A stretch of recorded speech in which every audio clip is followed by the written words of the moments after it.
whereas the officers who are manning the facility.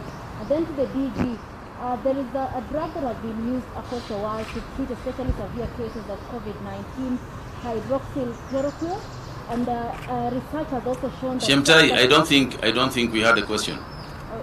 The one for the DG? Yes, I was just getting started. To the DG, there's a drug that is being used across the world to treat severe cases of COVID-19, hydroxychloroquine, and research has shown that it has some adverse effects, especially on people who have heart problems. Probably here in the country, is there a drug regimen that is being used especially for those who have severe cases of COVID, having other illnesses that they are suffering from? Nancy Okware from KBC. My question is on the number of people who have succumbed to COVID-19. They are 14. And do we have any foreign nationals among those 14? And if yes, how is the government handling the bodies, given that they should be disposed of as soon as possible? I think for me, I am going to respond to the issue of KMTC briefly. I think most of those questions were technical questions that Dr. Amoth can answer. On KMTC, and by the way, it is not just KMTC. Let me explain.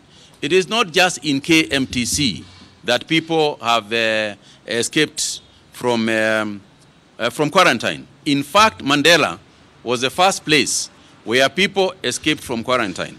And I would like to agree that it is not possible for people to simply walk out of an institution that has got security forces, that has got people charged with the responsibility of ensuring that people stay within the quarantine facilities.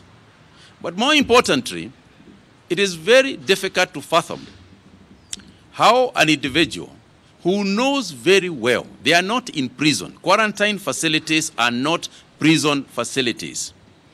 You have been kept there, or you have been quarantined so that you can protect yourself and you can protect those people around you.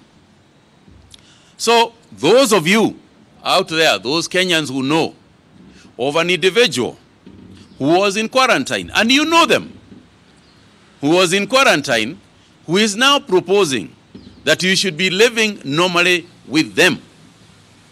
An individual who you are aware, because there were even videos, who you are aware jumped the fence at KMTC, jumped the wall at KMTC, and is now with you. That individual is going to cost you very, very highly. That individual could end up killing your child. It is therefore imperative and important that you call the police and let them know that individual XYZ was in quarantine and is now hiding in house number 10 or house number 12 at Umoja or Buruburu or wherever else.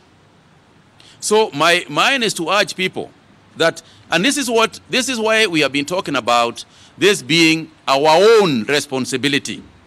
It is not for the police to go searching for this person, which they will, and which they are. They have probably been arrested already. I don't know as I speak. But that's not the point. The point is that you cannot have 47 million policemen following 47 million Kenyans. People need to police themselves in a matter such as this one.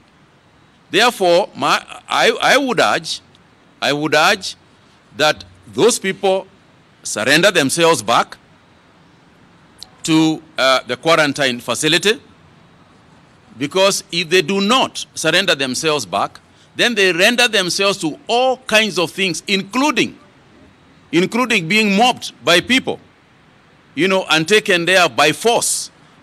And therefore they should not expose themselves to that kind of possibility. I think it is enlightened self-interest for them to report back to the quarantine facility. But in addition to those ones, are also those ones who, as you have been seeing in the social media, entertain themselves in places that they are not supposed to. And the irony of it is that within a couple of days of that entertainment, you hear of a positive case. Therefore, let me just again appeal to Kenyans and to inform you as follows. we can defeat this disease. We do not have to multiply 4 or 5 times like the neighborhood and the world is doing.